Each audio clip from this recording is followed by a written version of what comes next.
제목을 읽을까요? 시작. 세례 요한의 죽음. 세례 요한의 죽음이 성경 구절이 길지는 않지만 그 내용은 하나님의 역사에 아주 중요한 점을 찍는 내용이거든요. 자, 서원을 읽어볼까? 예수님의 갈릴리 전도가 요한의 투옥에서 시작되었는데 갈릴리 전도 후반은 요한의 죽음에서부터 이어집니다. 선지자와 그리스도의 관계는 불가분입니다. 선지자는 그리스도를 예언하고 소개하고 증거한 후 사라지면 그리스도의 활동은 본격화합니다. 서원을 이해하셨죠? 그 마태복음 4장에 이제 세례 요한이 투옥되면서 주님이 일을 시작하셔요. 갈릴리 전도의 전반입니다. 그가 죽으면서 본격적으로 후반을 하십니다. 그래서 선지자와 그리스도는 그 관계가 아주 뗄래야 뗄 수가 없어요. 선지자 없이는 예수님이 증거가 안 되기 때문이에요. 그래서 마지막 선지자라고 하는 이 세례 요한이 예수님을 예언하고 소개하고 이분이 그리스도임을 증거하고 그리고는 사라지는 거예요. 자기가 뭐라 그랬어요? 나는 광야에서 외치는 자의 소리일 뿐이다. 소리는 외치고 나선 없어지는 거예요. 이때부터 예수님은 그리스도 사역을 본격화하셨다는 것이죠. 그런 면에서 세례 요한의 활동보다도 더 중요한 건 그가 투옥되고 마침내 죽음을 맞이할 때 예수님은 시작하시고 더 본격화하신다 한다는 것이죠. 1번 분봉왕 헤롯은 누구입니까? 1절을 읽겠습니다. 그때에 분봉왕 헤롯이 예수의 소문을 듣고. 여기 분봉왕에 대해서 여러분에게 조금 설명을 해야 될 것 같아요.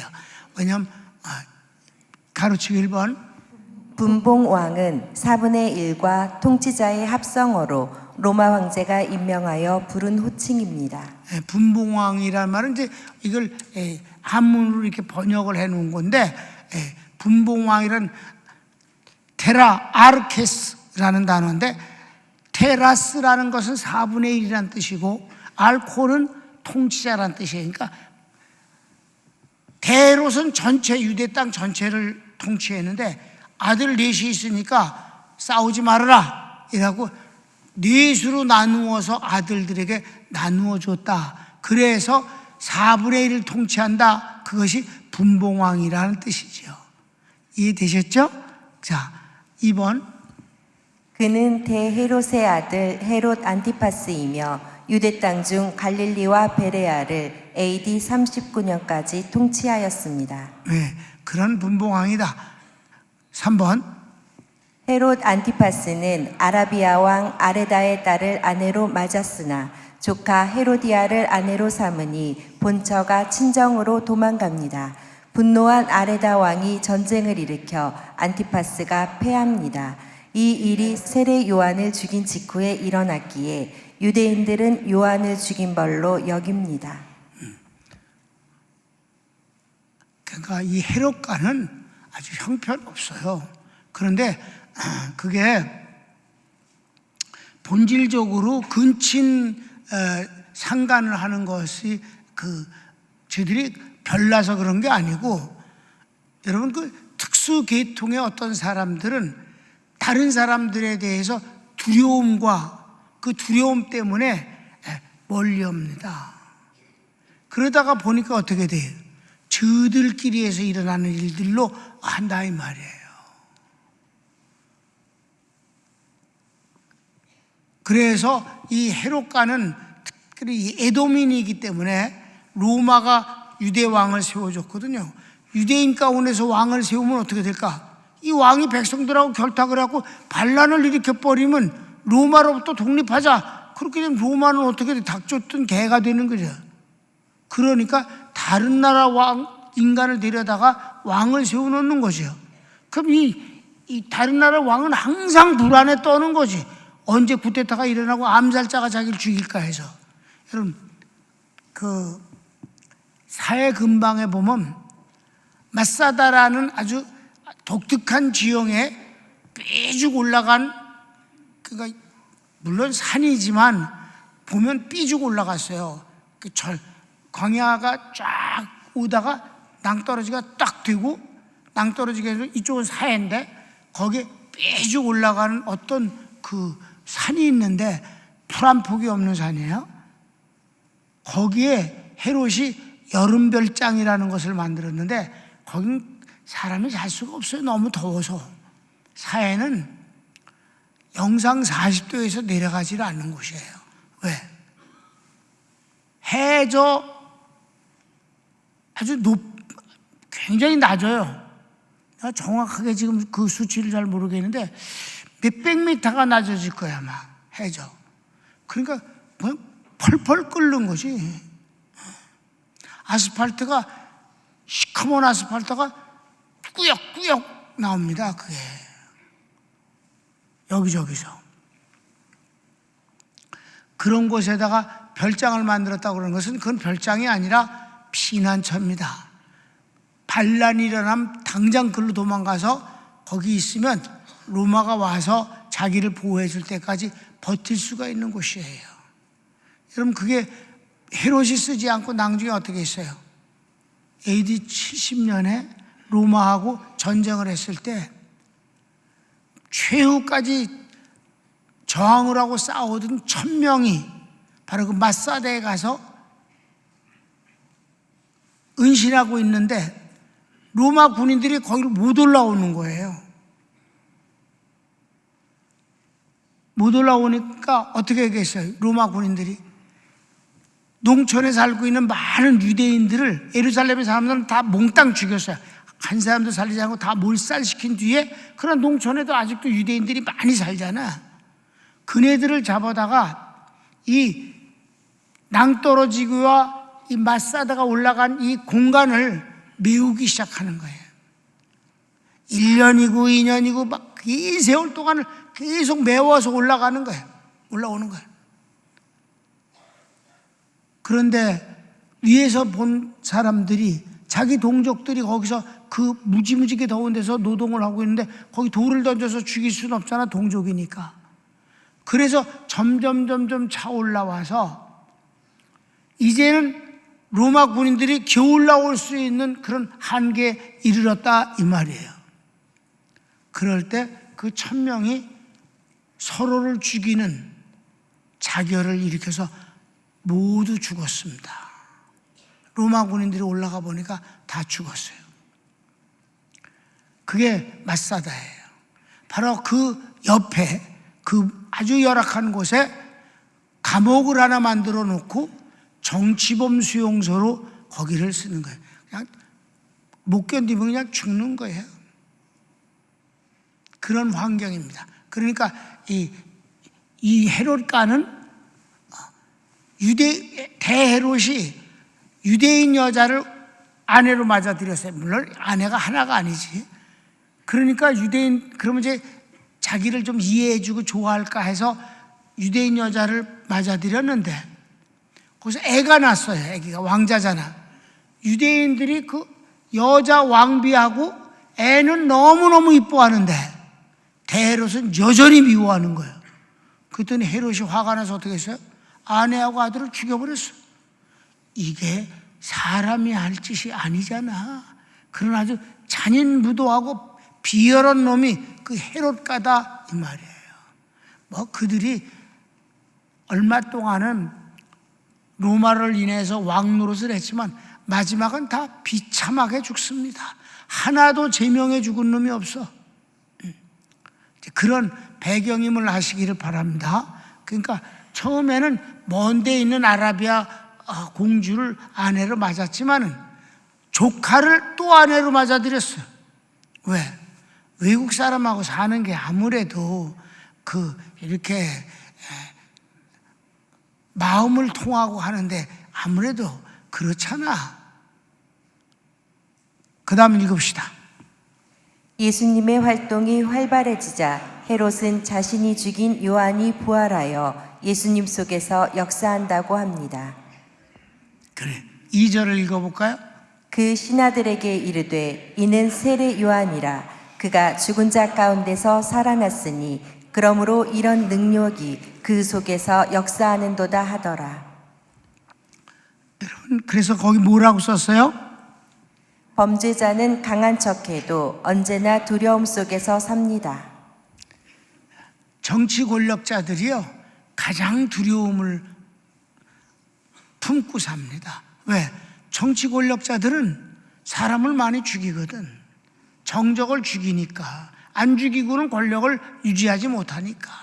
무지하게 많이 죽이잖아요. 그럼 그 죽일 때 그 마음이 편하겠어요?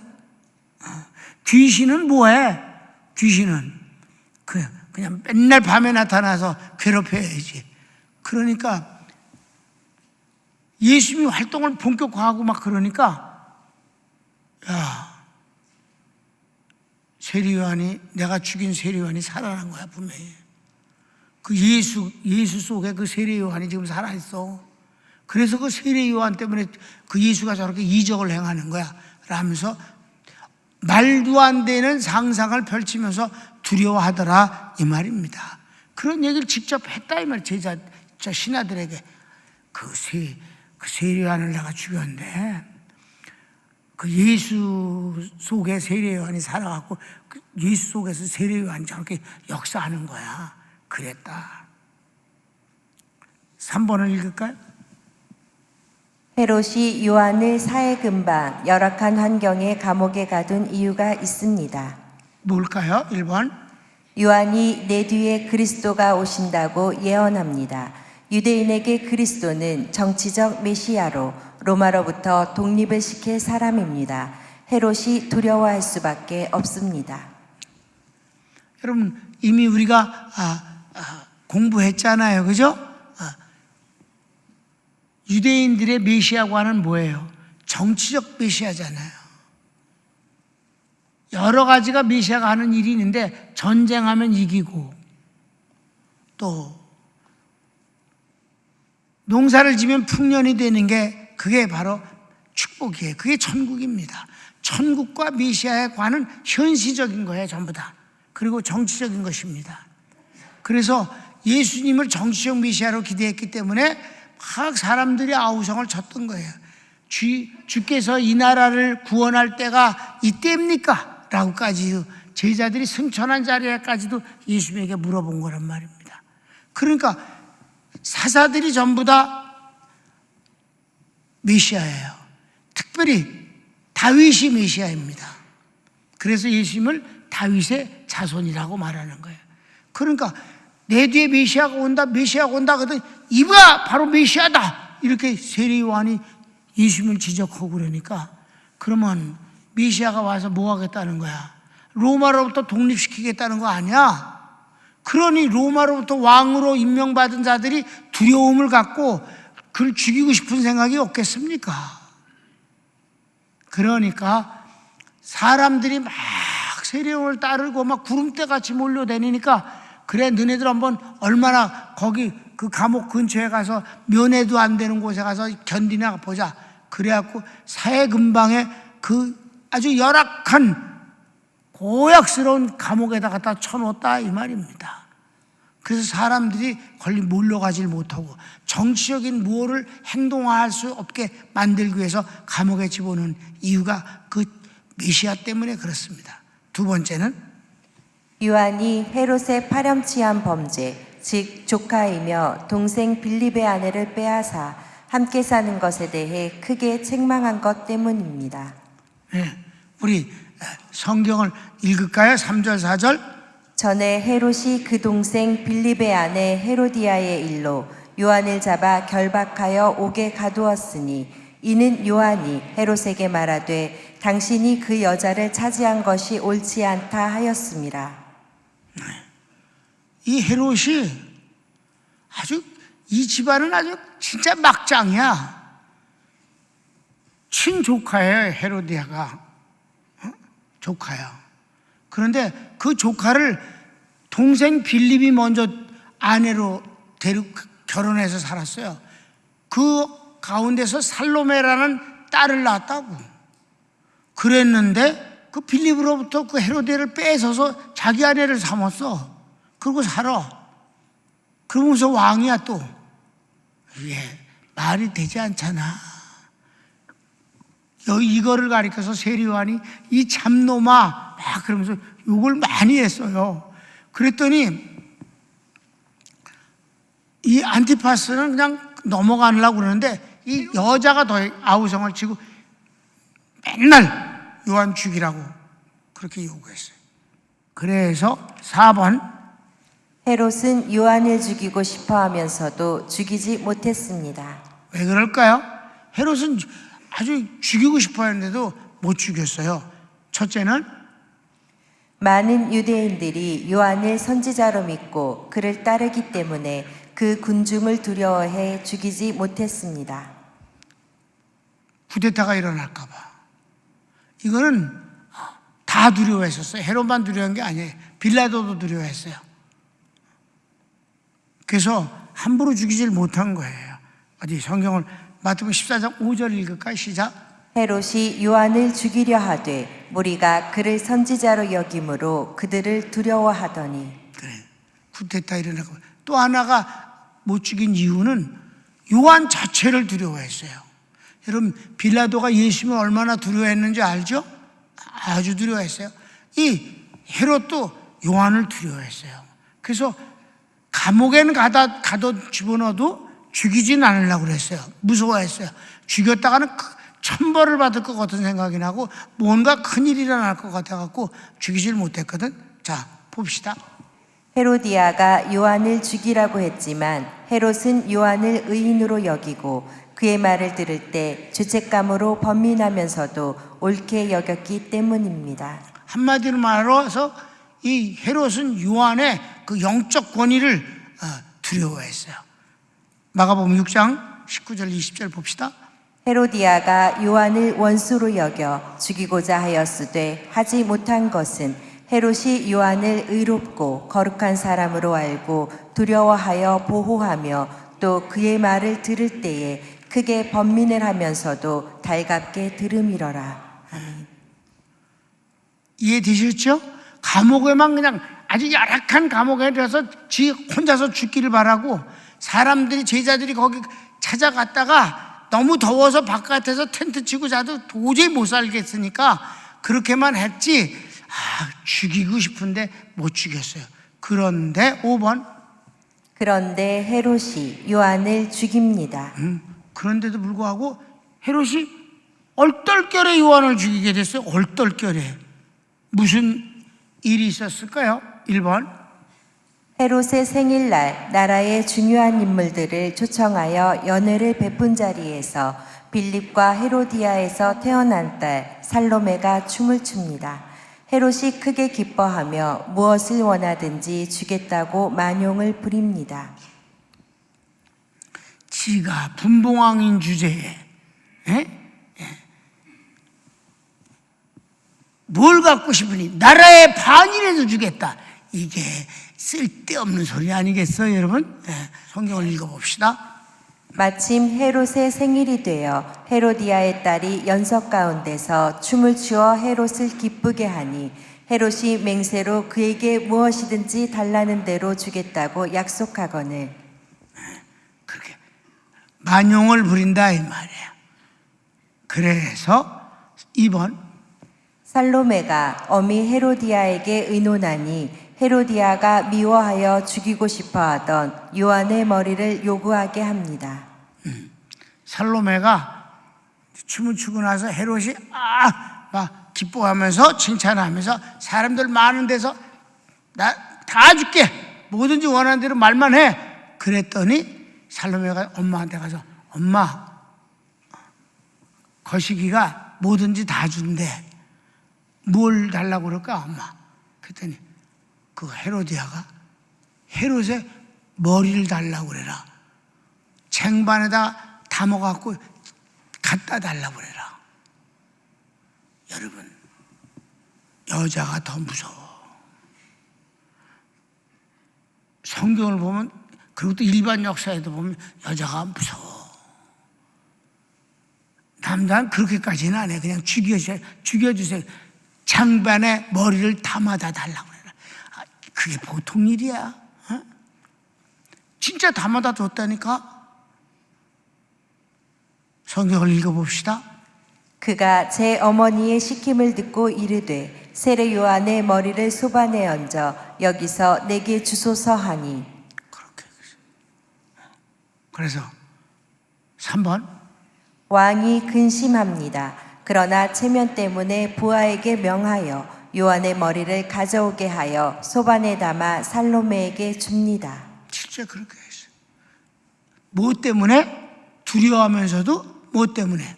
체면 때문에. 체면. 에? 아까 뭐든지 주겠다고 약속한 그 체면 때문에 사람들 앞에서 두려워하면서도 가져와라. 그랬더니 가서 감옥에 가서 목을 베다가 갖다 줬다 이 말이에요. 성경을 읽읍시다. 왕이 근심하나 자기가 맹세한 것과 그 함께 앉은 사람들 때문에 주라 명하고 사람을 보내어 옥에서 요한의 목을 베어 그 머리를 소반에 얹어서 그 소녀에게 주니 그가 자기 어머니에게로 가져가니라. 얼마나 잔인한 모습인가. 여러분, 이 세례 요한이 누구예요? 수많은 선지자, 창세기부터 시작해서 내려온 선지자 가운데서 마지막 선지자예요. 아니, 세례 요한 이후에도 선지자는 있었어요. 일반 선지자입니다. 그러나 예수님을 지적하는 선지자로서는 마지막 선지자입니다. 여인에게서 난 자 중에 그보다 더 큰 자는 없다고 한 위대한 인물이오시다. 그가 이렇게 그 머리가 소반에 담겨져 나왔다. 마치 하나님이 무능한 것 같이 보이지 않는가? 참으로 한숨이 나오고 절망감을 가질 수도 있지 않는가? 여러분, 세례 요한의 제자들은 이때 얼마나 참담했겠어요? 자, 마지막 6번. 요한의 제자들이 요한을 장사한 후 예수께 아뢰니다. 성경을 읽읍시다. 요한의 제자들이 와서 시체를 가져다가 장사하고 가서 예수께 아뢰니라. 아멘. 결혼을 같이 읽겠습니다. 시작. 하나님을 모르고 대적하는 세상의 권력자들은 허세와 잔인함으로 자신을 과시하지만 이는 자신 속에 있는 죄와 심판에 대한 두려움의 또 다른 얼굴이요 표출입니다. 그들은 장차 지옥에서 죄값을 받을 것이요 세례 요한은 천국에서 감히 그와 상을 다툴 사람이 많지 않은 가운데 승리자가 될 것입니다. 아멘. 내가 이렇게 결론을 내려봤어요. 그가 비참하게 죽었지만 그는 실패자가 아니고 패배자가 아닙니다. 그는 자기가 자기를 예언한 대로 광야에서 외치는 자의 소리일 뿐이었습니다. 그가 사라지자 예수님은 본격적인 그리스도 사역을 시작하시게 되는 것입니다. 하나님은 그렇게 해서 하나님의 뜻을 이어가십니다. 아멘. 그러니까 세상에서 현실적으로 판단되어지는 가치와 그리고 결론은 아무것도 아닙니다. 하나님에게 모든 역사는 그 손에 있기 때문이옵시다. 하나님 편에 있는 사람이면 그가 어떤 상황에 되든지 간에 하나님의 승리로 마무리가 되는 것이에요. 여러분, 우리는 주님과 함께 살아가는 사람입니다. 손을 모읍시다.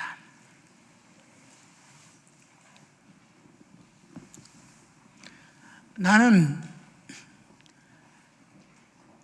세상 정치의 권력에 대해서 조금은 냉소적입니다. 그들은 언제나 하나님의 뜻을 준행하는 것보다는 지 사욕을 채우느라고 급급합니다. 여기에서 나는 기독교인들이 정치를 하면 어떨까 하는 생각을 하기도 합니다. 왜냐하면 이 나라를 세운 사람은 대한민국 1호 선교사 이승만이라는 사람이었기 때문입니다. 이승만은 젊은 나이에 공부를 끝냈습니다. 그리고 70이 넘었을 때 대한민국의 대통령이 되어지는 것입니다. 그 많은 세월 동안 그는 뭘 했을까요? 미국에서 독립운동이라는 건 딴 거 없었어요. 모금을 해서 중국에다가 돈을 보내는 일들이었습니다. 그러면 나머지는 뭐 했을까요? 그는 복음을 전했습니다. 그는 정치력으로 작정을 했기 때문에 목사 안수를 받지 않았을 뿐이지, 그는 그때 당시 가장 많은 부흥회를 인도한 부흥사였습니다. 복음을 전한 분이란 말입니다. 그랬기 때문에 그렇게 주님을 경외하고 잘 섬기는 사람이 대한민국을 이끌어가면 얼마나 좋을까 하는 생각으로 기독교인들이 정치하는 것에 대해서 긍정적으로 바라봤는데, 이승만 이후 어떤 기독교인도 양심과 국가와 국민을 위해서 일하는 사람을 보지 못했습니다. 다 사리사욕을 취했을 뿐이며 그들은 위선의 대가였었습니다. 정치는 타협이 덕목이며 신앙은 비타협이 덕목입니다. 비타협 포용의 원리입니다. 정치는 무조건 타협입니다. 누구와도 타협할 수 있어야 된다는 것이 정치이라 그건 더러운 짓입니다. 주님도 타협의 대상이 될 수가 있는 것입니다. 그건 망하는 일입니다. 여러분, 우리는 신앙이 곧 하나님 편에 서서 하나님 제일 우선 중심주의로 사는 것이고 하나님 편에서 사는 것이옵시다. 여러분이 정치적으로 사회적으로 큰 일을 하지 않아도 괜찮습니다. 양심과 그리고 신앙으로 삽시다.